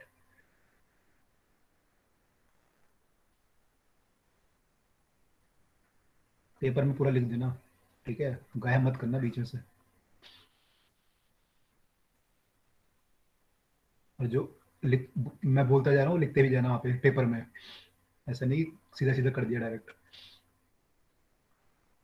चलो अब ये कट जाएगा आपस में, और ये आपका हो जाएगा वाई स्क्वायर प्लस d/2 का स्क्वायर यानी d²/4 प्लस 2y d/2, तो y d हो गया, माइनस इसके अंदर हो जाएगा y² plus d²/4 minus 2y d, तो d/2 हो जाएगा तो y d हो जाएगा। अब अगर आप दोनों में देखो तो y² कट जाएंगे, d²/4 भी कट जाएगा, तो you will finally get 2y d। This is what S2P square minus S1P square, ठीक है। इसको मैं थोड़ा सा यहाँ पे लिखता हूँ, S2P a square minus b square का फॉर्मूला लगाता हूँ, तो S2P माइनस S1P लिख सकता हूँ इसको मैं, into S2P minus S1P, sorry plus S1P equal to आ गया आपका 2y d। मुझे क्या निकालना था, मुझे ये निकालना था पाथ डिफरेंस, वो क्या है, ये है। तो मैं इसको ये रहने देता हूँ, S2P माइनस S1P को इसको यहाँ ले जाता हूँ, तो ये हो गया 2y d divided by S2P plus S1P। कुल मिलाकर मेरा जो पार्ट डिफरेंस आया वो ये आया 2y d S2P plus S1P। S2P जो दूरी है वो यहाँ से लेके यहाँ तक की दूरी है, S1P जो है यहाँ से लेके यहाँ तक की दूरी है। इन दोनों का सम करना है मुझे। इन दोनों को जब मैं सम करूंगा तो इसको मैं अप्रोक्सीमेटली d मान सकता हूँ, क्योंकि ये d जो होता है ना, ये वाला d बहुत छोटा होता है। ये वाला d जो आपका होता है ये बहुत छोटा mm में आएगा, 1 mm 2 mm 3 mm 4 mm, और ये वाला d आएगा मीटर में, कि आपकी जो स्क्रीन है वो 1 मीटर दूर रखी है, 1.5 मीटर दूर रखी है, 80 सेंटीमीटर दूर रखी है, तो ये डी काफी बड़ा होता है इसके मुकाबले। तो ये जो आपका मैंने पॉइंट लिया है ऊपर वाला, इसको मैं अप्रोक्सीमेटली S2P को और S1P को अप्रोक्सीमेटली डी मान सकता हूँ।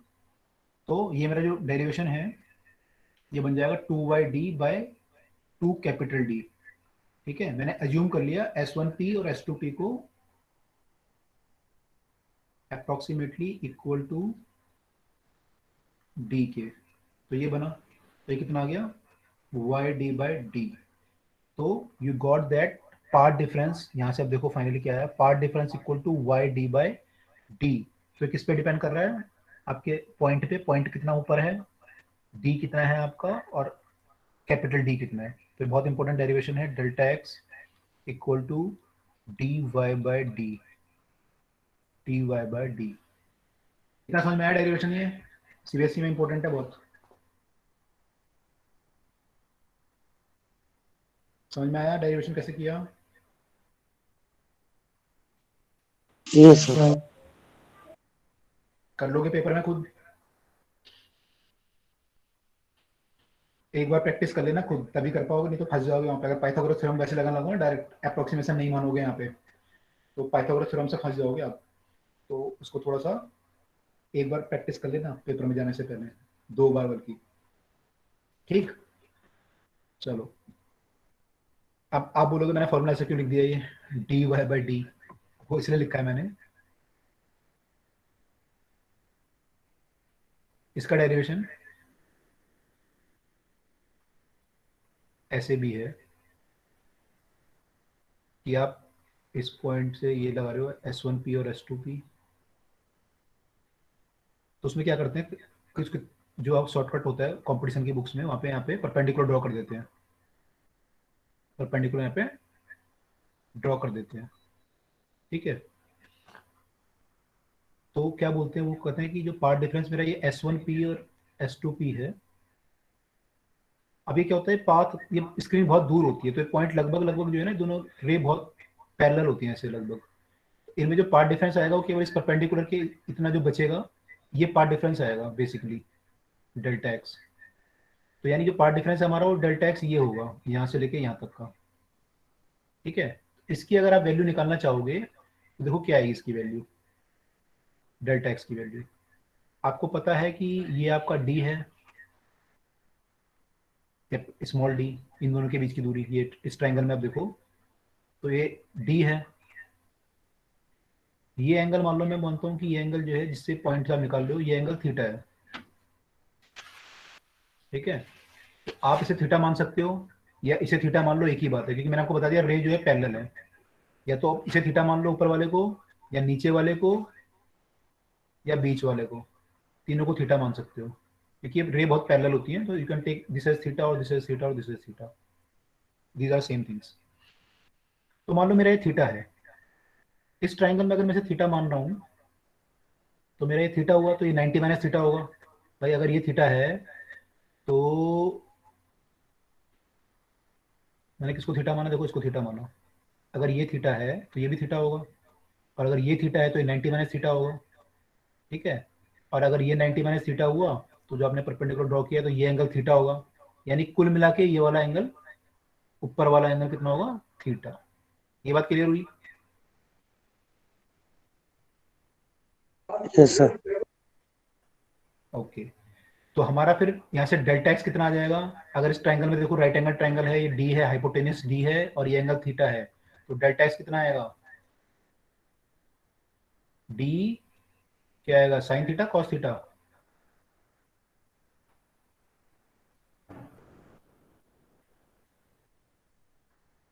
ये डी है, ये थीटा है, और ये डेल्टा एक्स है, क्या कॉस आएगा? थीटा।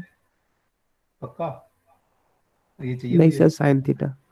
हाँ, डी साइन थीटा आएगा, कॉस नहीं आएगा।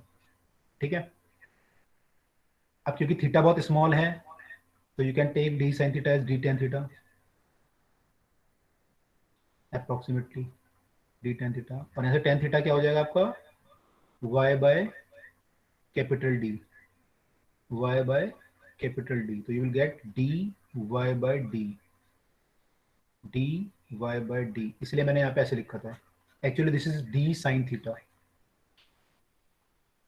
समझ आया? Yes sir. तो डेरिवेशन ऐसा भी है, लेकिन पेपर में जो आपका सीबीएसई में आता है, एक बार देखना सैंपल पेपर वगैरह में कि वो किस फॉर्मूले से ड्राइव करते हैं, ऐसा ड्राइव करते हैं वहाँ पे। ये एक्सपेक्टेड होता है आपसे, शॉर्टकट वाला एक्सपेक्टेड नहीं होता। ठीक है, तो देख लेना वहाँ पे कौन सा करना होता है। चलिए, तो कुल मिला के डेल्टा एक्स इक्वल टू ये है।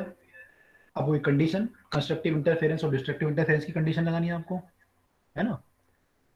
तो भाई पाथ डिफरेंस तो आ गया। तो पाथ डिफरेंस को अब अगर हम कंस्ट्रक्टिव और डिस्ट्रक्टिव आपसे देखें तो फॉर कंस्ट्रक्टिव इंटरफेरेंस के लिए कंडीशन क्या थी, पाथ डिफरेंस कितना होना चाहिए भाई कंस्ट्रक्टिव के लिए?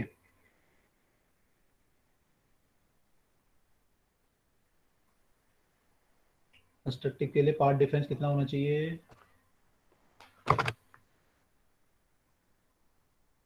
कितना होना चाहिए? लैम्डा होना चाहिए, लैम्डा बाय 2 होना चाहिए, क्या होना चाहिए? N lambda. लैम्डा होगा, लैम्डा या 2 लैम्डा या 3 लैम्डा, एन लैम्डा बोल सकते हैं जनरल। फॉर कंस्ट्रक्टिव इंटरफेरेंस, या हम इस केस में क्या बोल सकते हैं, कंस्ट्रक्टिव इंटरफेरेंस होगा पे क्या होगा, ब्राइट फ्रिंज। तो we can say for bright fringes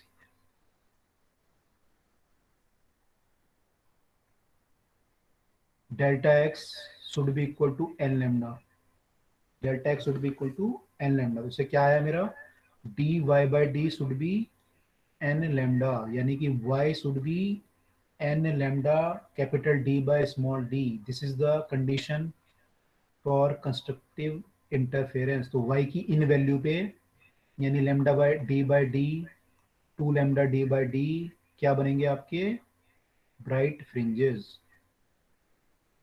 यहाँ पे आपके क्या बनेंगे, ब्राइट फ्रिंजेस, जब y की वैल्यू हमारी इतनी होगी। Clear? Clear sir. Yes sir. ऐसे डार्क के लिए निकाल सकते हो, तो डार्क जहाँ पे बनेंगे यहाँ पे डिस्ट्रक्टिव इंटरफेरेंस होगा, तो वहाँ पे जो इसकी वैल्यू आएंगी वो 2n-1 लैम्डा बाई 2 आएगी, या 2n+1 लैम्डा बाई 2 लिख लो। तो for dark fringes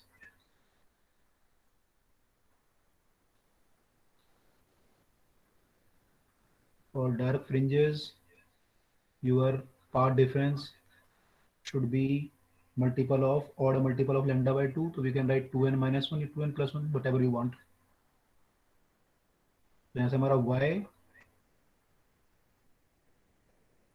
d by d हमारा क्या आया था, हमारा ये आया था ना, y d by d equal to 2n+1 lambda by 2। तो यहाँ से y की वैल्यू आ गई 2n+1 lambda capital D by 2 small d। पीछे क्या आई थी, ये आई थी, ठीक है। यहाँ पे क्या आई है, ये आई है। वैल्यू याद करने की चाहो तो याद कर लो, लेकिन ड्राइव भी कर सकते हो, आपको बेसिक पता होना चाहिए, बस ये पता होना चाहिए और ये पता होना चाहिए डी साइन थीटा होता है, वहाँ से आ जाएगा पेपर में। अगर भूल भर गया ना बाई चांस, तो डी साइन थीटा याद रखो एक, और एक एक कंडीशन याद रखो मिनिमम मैक्सिमम की, सारे क्वेश्चन आपके सॉल्व हो जाएंगे,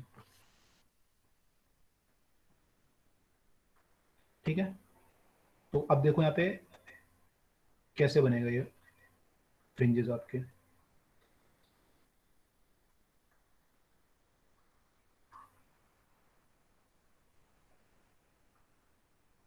अच्छा बताओ सेंटर पे क्या बनेगा, ब्राइट फ्रिंज या डार्क फ्रिंज, ये बताओ। सेंटर पे पार्ट डिफरेंस कितना होगा, जो रे यहाँ से आ रही है और यहाँ से आ रही है, उनमें पार्ट डिफरेंस कितना होगा, 0। 0, क्योंकि इक्वल पार्ट ट्रेवल कर रही हैं, तो पार्ट डिफरेंस विल बी 0। यहाँ पे क्या बनेगा, ब्राइट या डार्क,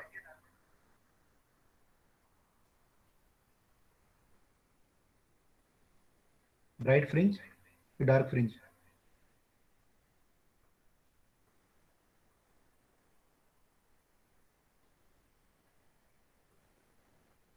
क्या बताओ।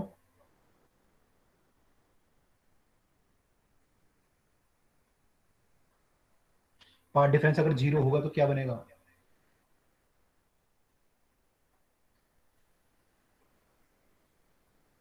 Sir bright. ब्राइट बनेगा ना। तो सेंटर जो होता है सर, ये ब्राइट फ्रिंज बनता है यहाँ पे, सॉरी फ्रिंज, ठीक है। This is central bright fringe, ठीक है। अच्छा फिर क्या होगा, ये सेंट्रल ब्राइट फ्रिंज की कोई विड्थ होगी, मान लो यहाँ से यहाँ तक कुछ विड्थ होगी इसकी, है ना, ऐसे कुछ होगी, थोड़ा सा होगा ये, तो वहाँ पे हमारा जो बनेगा वो सेंट्रल ब्राइट फ्रिंज बनेगा, ठीक है। फिर क्या होता है, अगला जो है आपका, जो ऊपर चलोगे तो y की वैल्यू बढ़ेगी, तो y की वैल्यू बढ़ेगी तो पार्ट डिफरेंस की वैल्यू बढ़ेगी। तो पार्ट डिफरेंस जो है पहले क्या होगा, 0 से बढ़ के लैम्डा बाई 2 होगा, लैम्डा बाई 2 होगा तो क्या बनेगा, डार्क फ्रिंज। डार्क फ्रिंज, तो वहाँ पे बनेगा डार्क फ्रिंज। तो यहाँ पे मान लो लैम्डा बाई 2 पे, यहाँ पे क्या हमारा क्या है, y equal to lambda by 2, यहाँ पे क्या बनेगा, डार्क फ्रिंज, इसे बोलेंगे फर्स्ट डार्क फ्रिंज। फिर और ऊपर चलोगे y और बढ़ेगा, तो फिर लैम्डा आ जाएगा, लैम्डा पे बन जाएगा ब्राइट, तो लैम्डा पे बन जाएगा yes sir. Bright fringe.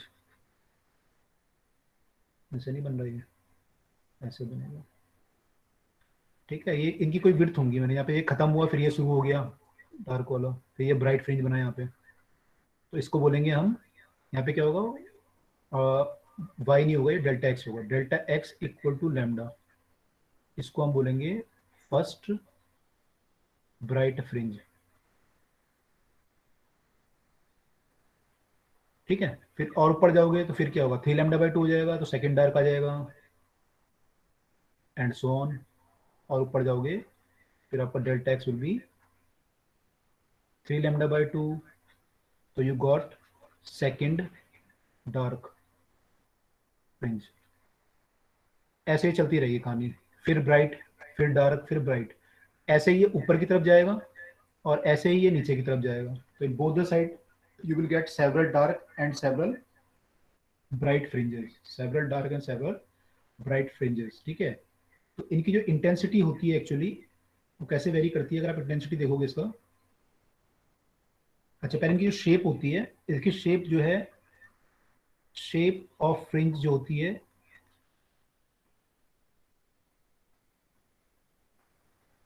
Shape of the fringe जो होती है वो हाइपरबोलिक होती है,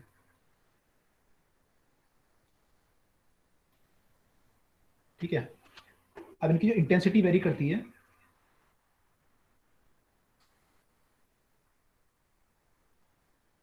इंटेंसिटी जो वेरी करती है वैसे वेरी करती है। कोई सेंट्रल ब्राइट आएगा पहले तो इंटेंसिटी ज्यादा होगी यहाँ पे, तो यहाँ पे कर्व कुछ ऐसे होगा। इंटेंसिटी अगर मैं कर्व बनाऊं कुछ ऐसे होगा।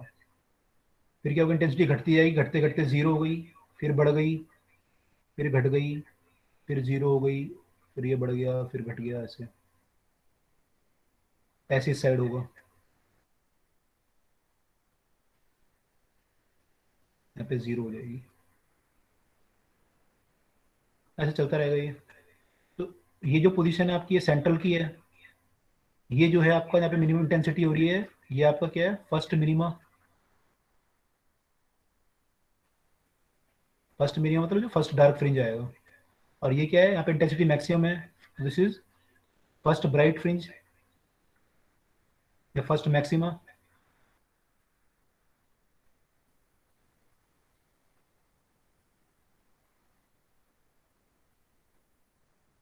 ऐसे ये सेकंड, है ना, ऐसे ये second minima and so on, ठीक है। तो आप देखोगे किसी भी पॉइंट पे ना इंटेंसिटी ऐसा नहीं है कि एक पॉइंट पे केवल इंटेंसिटी आ रही है कुछ और एक पे जीरो आ रही है। ये एक रेंज है पूरी जहाँ पे इंटेंसिटी कंटिन्यूसली घट रही है, फिर कंटिन्यूसली बढ़ रही है, फिर घट रही है, फिर बढ़ रही है, ठीक है। तो अगर मैं आपको बोलूं कि भाई किसी फ्रिंज की विड्थ बताओ कितनी होगी, किसी फ्रिंज की विड्थ कितनी होगी, तो मान लो मैं बोलूं कि फर्स्ट ब्राइट फ्रिंज की विड्थ बताओ, तो आप बोलोगे कि फर्स्ट ब्राइट फ्रिंज यहाँ से लेके यहाँ तक है, यहाँ से लेके यहाँ तक, तो इसकी जो विड्थ है वो इतनी है, दिस इज द विड्थ,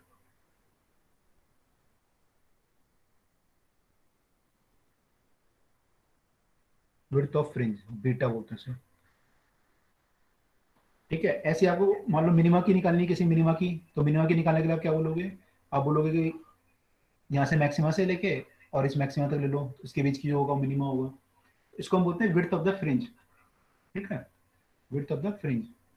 अच्छा, मैं विड्थ ऑफ द फ्रिंज अभी निकाल के दिखाता हूँ कितनी आएगी बीटा। उससे पहले एक चीज समझो कि यहाँ पे जो इंटेंसिटी है मैंने सारी बराबर बनाई है, आप देख रहे हो ना, सारी ये हाइट बराबर बनाई है, मैंने कर्व ऐसा नहीं बनाया, ऐसा कुछ कर्व तो नहीं बनाया मैंने सारे ये बराबर बनाए हैं। क्योंकि आपने क्या माना है, दोनों सोर्स की इंटेंसिटी सेम मानी है, तो क्या होगा जब आपका मैक्सिमा होगा वो सारा,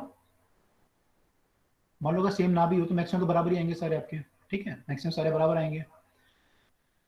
लेकिन अगर मैं मिनिमा की बात करूं, मिनिमा की, तो अगर आपकी इंटेंसिटी बराबर होगी तो मिनिमा जीरो आएगा, अगर इंटेंसिटी बराबर नहीं होगी तो मिनिमा कुछ आ जाएगा वैल्यू उसका, जीरो नहीं आएगी वैल्यू, है ना। पर इंटेंसिटी आपकी जब बराबर थी तो root I one minus root I two आ रहा था ना, तो वो जीरो हो जाएगा अगर इंटेंसिटी बराबर होगी। लेकिन मान लो इंटेंसिटी बराबर नहीं है, तो फिर आपका जो कर्व बनेगा वो कैसा बनेगा इंटेंसिटी का, वो कुछ ऐसा बनता फिर, मान लो सेंट्रल ब्राइट है, ऐसा बनता है, यहाँ पे सेंट्रल ब्राइट होता, और फिर यहाँ इंटेंसिटी जीरो नहीं होती, यानी टच नहीं करती इस लाइन पे, वो थोड़ा सा ऐसे होती, और फिर दोबारा ऐसे बन जाता, तो यहाँ पे कंप्लीटली डार्क नहीं होता, मैंने इंटेंसिटी जीरो नहीं आती यहाँ पे, ऐसे बनता फिर कुछ ग्राफ आपको। तो इसकी भी कुछ इंटेंसिटी होती है, जो डार्क वाले आपके होते हैं उनकी भी कुछ इंटेंसिटी की वैल्यू होती है, बस इसकी इससे कम होती ब्राइट वाले से, लेकिन होती कुछ, ठीक है। तो इस केस में आपका ग्राफ ऐसे बनेगा if we can say I one is not equal to I to.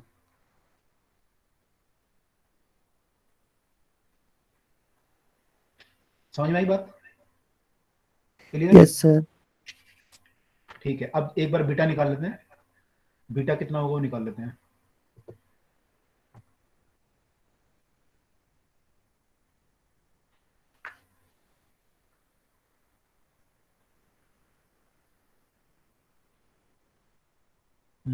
Beta निकालने की कोशिश करते हैं, ठीक है।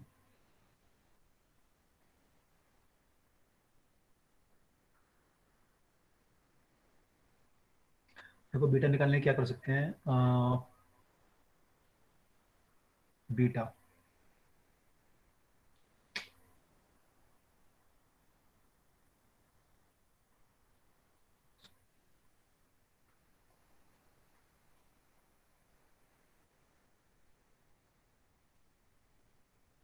यहाँ पे ना सबका बीटा सेम आएगा, अभी आप देखोगे जब डेरिवेशन कर लोगे ना, तो चाहे आप राइट का निकालो चाहे डार्क का निकालो, चाहे फर्स्ट का निकालो सेकंड का निकालो, सबका बीटा सेम आएगा। बीटा कैसे निकाल सकता हूँ मैं, देखो मैंने क्या बोला था अभी आपको कि जो बीटा होता है वो, मान लो मैं इसका निकाल रहा हूँ, ये मेरा फर्स्ट मैक्सिमा है, इसके अगल बगल में जो मिनिमा बनेंगे ये फर्स्ट मिनिमा है और ये सेकंड मिनिमा है। तो फर्स्ट मिनिमा से लेके सेकंड मिनिमा तक मेरा क्या बना उसके बीच में, फर्स्ट मैक्सिमा।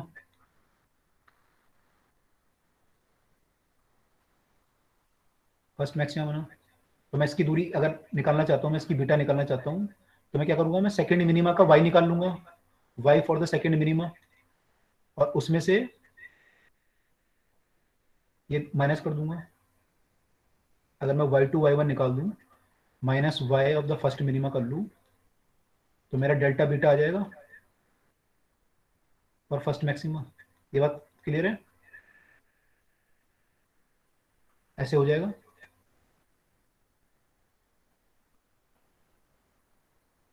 Yes sir. तो इसको निकाल लेते हैं, सेकंड मिनिमा के लिए मेरा y कितना आएगा, अभी हमने y निकाला था पीछे मिनिमा के लिए, ये आए थे हमारे, यहाँ पे वैल्यू जो पुट करोगे n 2n + 1 लिखा है हमने, तो हम 0 से स्टार्ट करेंगे तो क्या आएगा लैम्डा d/2d, अगला आ जाएगा n को 1 पुट करोगे तो 3 लैम्डा d/2d, फिर 5 लैम्डा d/2d।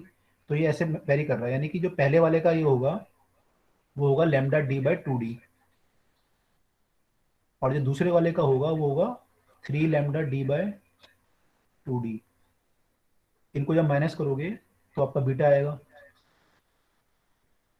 इसको बीटा ही बोलते हैं, डेल्टा बीटा नहीं, बीटा ही बोलते हैं, ठीक है। इसको जब माइनस करोगे 3 में से 2 गया 2, तो क्या कितना आ गया,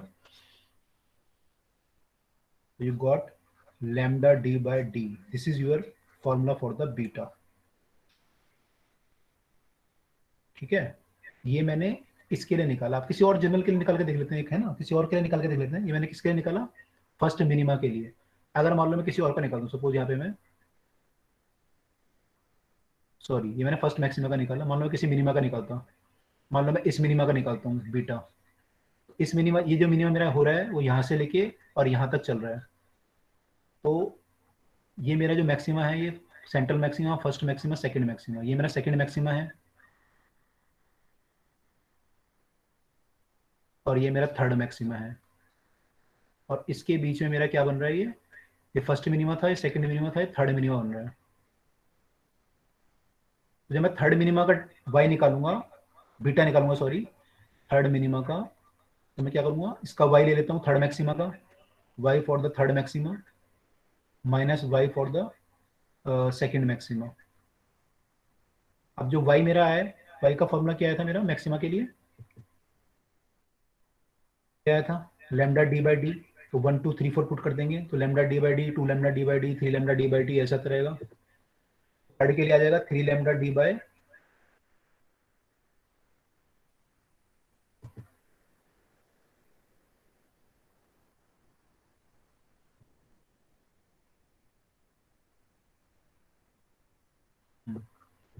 ठीक है, 3 लैम्डा d/d आएगा, माइनस सेकंड मैक्सिमा के लिए क्या आएगा, 2 लैम्डा d/d, उसको माइनस करोगे तो क्या आएगा लैम्डा d/d। तो आपका जो बीटा आ रहा है फिर दोबारा लैम्डा d/d आ रहा है, देखो ये भी लैम्डा बाई डी है, ये भी है। तो आप बीटा किसी का भी निकालोगे, चाहे आप सेंटर का निकालो, चाहे फर्स्ट का निकालो मिनिमा का, चाहे first maxima, second maxima, third maxima, first minima, second maxima, सबका बीटा क्या आएगा लैम्डा d/d। तो आपका जो फॉर्मूला है वो है beta equal to lambda d/d। ये फॉर्मूला भी हमें याद रखना है, this is the formula for the beta. जो फॉर्मूला आपको याद रखना है, तो बीटा का याद रखना है, एक ये डेल्टा एक्स वाला याद रखना है, ठीक है। ये करोगे तो वाई वाला भी याद हो जाएगा फिर आपको, है ना। वाई वाला बच्चे अलग से याद कर लेते हैं ऐसे करके, आप चाहो तो ये वाई वाले भी याद कर सकते हो, नहीं तो उसके बिना भी आपका काम चल जाएगा। अगर आपने केवल ये याद कर लिया डेल्टा एक्स, आपका काम चल जाएगा।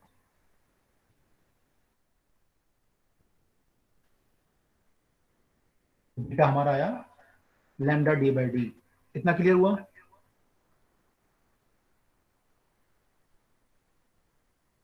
Yes sir. Yes sir. Okay, एक छोटा सा पॉइंट और ले लेता हूँ मैं, उसके बाद फिर ब्रेक ले लेते हैं। काफी ज्यादा चीजें हो गई तो आपको डाइजेस्ट करने में थोड़ा टाइम लगेगा, थोड़ा सा ब्रेक ले लेते हैं। उससे पहले मैं एक चीज और बता देता हूँ कुछ छोटी सी, देन वी विल। सर एक बार लास्ट पेज शो कर दोगे? या श्योर।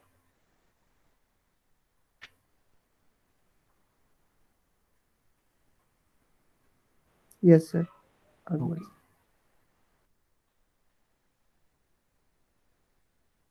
हाँ देखिए, मैं कह रहा था कि YDSC में क्या होता है, कई बार ये केस आता है।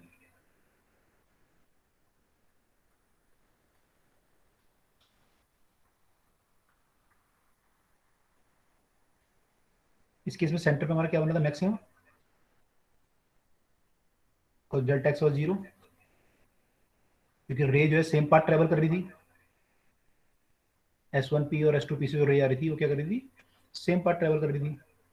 अब मान लो मैं यहाँ पे एक S2P के सामने एक ग्लास स्लिट लगा दूं, एक ग्लास की स्लैब लगा दूं, और अब यहाँ से रे ट्रेवल कर रही है पाथ इसके थ्रू जाके ऐसे।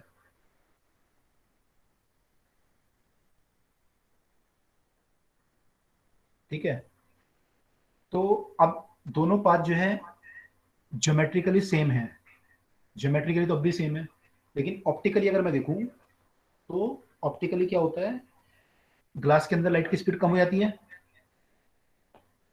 ग्लास के अंदर लाइट की स्पीड कम हो यस जाती है। सर। तो अगर मान लो ये टी थिकनेस की स्लैब है, आपको ध्यान है मैंने डेरिवेशन कराया था एक दिन, इसका ऑप्टिकली पाथ कितना होगा ये, यस सर, शिफ्ट कराया था। बताया था ना, मैंने कहा था कि ऑप्टिकल, देखो दोबारा दोबारा बताता हूँ। यहाँ पे ये टी की स्लैब है, ठीक है, और लाइट की स्पीड यहाँ पे सी बाई म्यू हो जाएगी, अगर इसका रिफ्रैक्टिव इंडेक्स म्यू है। तो यहाँ पे जो लाइट को टाइम लगेगा इससे पार करने में, वो लगेगा t divide by c by mu, यानी कि म्यू टी बाय सी। अगर ये वैक्यूम होता तो टाइम कितना लगता, इतना लगता, टी बाय सी। लेकिन म्यू का रिफ्रैक्टिव इंडेक्स होने के कारण टाइम कितना लगा, म्यू टी बाय सी। तो हम यहाँ पे बोल सकते हैं कि जो ऑप्टिकल पाथ है इसका वो म्यू टाइम्स हो गया। ऑप्टिकल पाथ जो है इसका जो है कितना हो गया, म्यू टी हो गया। जो टी था ज्योमेट्रिकल पाथ यहाँ पे वो कितना हो गया, mu T, because of glass slit, glass slab,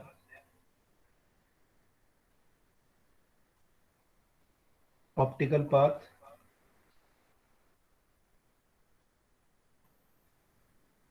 becomes mu t।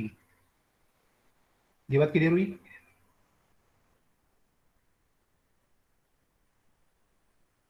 Yes yes sir. Sir. Yes sir. तो ऑप्टिकल पाथ बढ़ गया, यहाँ पे नीचे वाले का S2P बढ़ गया ऑप्टिकली। तो क्या मुझे कोई ये बता सकता है कि सेंटर मैक्सिमा कहाँ बनेगा, अब P से ऊपर बनेगा या नीचे बनेगा या P पे बनेगा? सेंटर मैक्सिमा मतलब जहाँ पे पार्ट डिफरेंस बिल्कुल जीरो हो, लैम्डा नहीं हो, मैंने कोई भी, यहाँ तो जीरो होता है सीधा, लैम्डा लैम्डा कुछ नहीं होता। तो कंडीशन कहाँ मिलेगी आपको, नीचे मिलेगी या ऊपर मिलेगी? अब यहाँ पे ऑप्टिकल पाथ बढ़ गया S2P वाला, P से नीचे मिलेगी वो कंडीशन या ऊपर? नीचे मिलेगी सर। यहाँ कहीं मिलेगी। ये पाथ आपको कम करना पड़ेगा S2P वाला, तभी बराबर हो पाएगा S1P के। तो central maxima will shift here,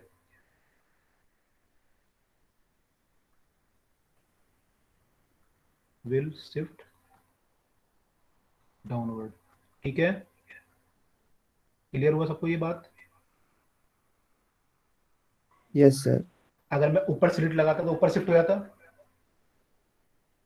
और अगर मैं यस सर। दोनों जगह स्लिट लगाता तो मुझे चेक करना पड़ता फिर कौन सा ज्यादा आ रहा है, म्यूटी किसका ज्यादा आ रहा है ना। अगर मैं दोनों तरफ स्लैब लगाता तो मुझे फिर चेक करना पड़ता कि किसका ज्यादा आ रहा है, उस हिसाब से शिफ्ट करता मैं। ठीक है,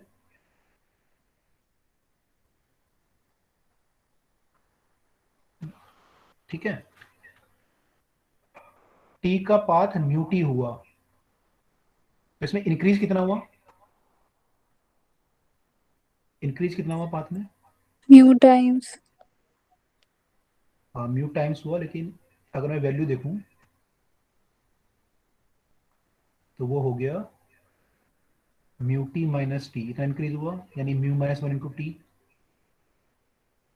तो इस स्लिट को लगाने से मेरा पाथ इतना बढ़ गया, टी तो ऑलरेडी था ही वहां पे, लेकिन अब वो म्यू टी हो गया, तो मेरा जो इंक्रीज हुआ वो म्यू माइनस 1 इंटू टी का इंक्रीज हुआ, म्यू माइनस 1 इंटू टी का इंक्रीज हुआ।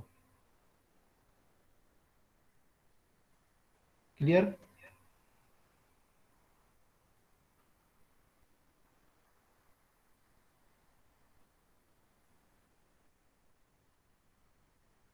ठीक है, ये क्या हुआ, एडिशनल पार्ट डिफरेंस आ गया इतना, ये क्या आ गया, इतना एडिशनल पार्ट डिफरेंस क्रिएट हो गया इतना, सिट को लगाने के कारण, सिट लगाने के कारण।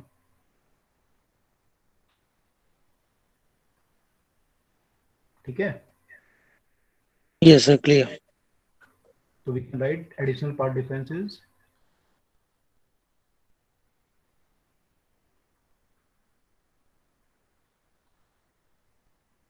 म्यू माइनस 1 इंटू टी, ये हमारा एडिशनल पार्ट डिफरेंस आ गया। अब अगर मैं सेंटर, एक बार सेंटर की निकाल लेता हूँ पोजीशन, फिर ब्रेक करते हैं।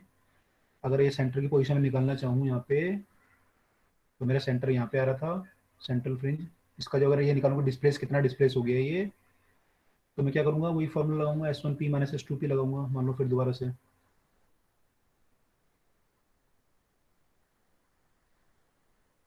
तो मेरा जो डेल्टा एक्स आएगा वो आएगा S2P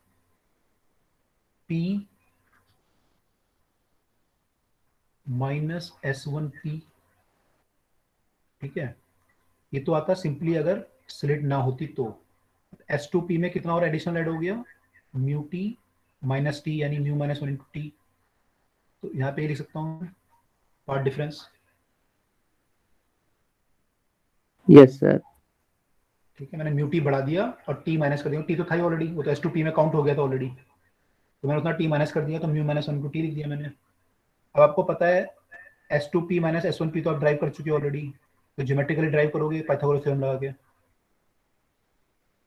तो उसकी जो वैल्यू आएगी S2P माइनस S1P की, इतनी वैल्यू आ रही थी आपकी यहाँ पे path difference, d sin theta आ रहा था ना, ये dy बाई डी जो आ रहा था, ये कहाँ से आया था, यहीं से आया था ना S2P माइनस S1P करके, तो dy बाई डी आएगा, तो d sin थीटा, और ये आपका हो गया म्यू माइनस 1 इंटू टी, ये डेल्टा एक्स आया। अब सेंट्रल मैक्सिमा के लिए क्या कंडीशन होगी, डेल्टा एक्स 0, यस सर। तो यहाँ से आ जाएगा आपका,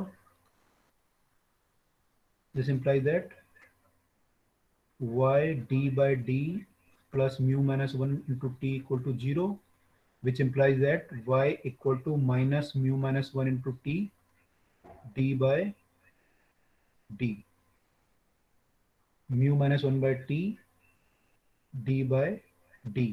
तो ये आपका क्या आ गया,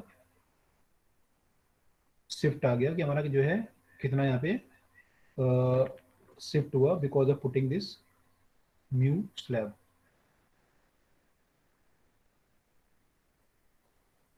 ठीक है, right? Yes, sir. Fringe width पे फर्क पड़ेगा कुछ, यस सर। फ्रिंज विड्थ पे फर्क पड़ेगा? No sir. नहीं पड़ेगा, क्यों नहीं पड़ेगा? सर वो सिर्फ दोनों डी पर डिपेंड कर रहा था ना। हाँ, ये बोल सकते हो, देखो कि जो शिफ्ट होगा यहाँ पे, जो शिफ्ट आ रहा है वाई का, जब आपका शिफ्ट आ रहा है ये सबके लिए बराबर आएगा, ये इस पे डिपेंड नहीं कर रहा ना कि कौन सा आपका वो है शिफ्ट, यस आपका सर, सबके लिए बराबर आएगा। सबके लिए बराबर आएगा शिफ्ट, आपको जो शिफ्ट आ रहा है ये वैल्यू आ रही है, तो ये सबके लिए बराबर आएगी, सब जो बराबर बराबर शिफ्ट होते जाएंगे आपके, तो सबका जो बीटा होगा वो सेम रहेगा, जब आप y2 माइनस y1 करोगे सेम आएगा आपका, तो इसमें fringe width will remain same. ठीक है, क्लियर हो गया? Yes sir. चलिए, तो यहाँ पे ब्रेक ले लेते हैं, उसके बाद इसके न्यूमेरिकल देखते हैं, जो आपने अब तक पढ़ा है उसके न्यूमेरिकल करते हैं। ये क्लास हमारी कितने बजे से है, दूसरी 6:30 से, 6:30 से सर। चलिए 6:30 से करते हैं फिर स्टार्ट। ठीक है,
No.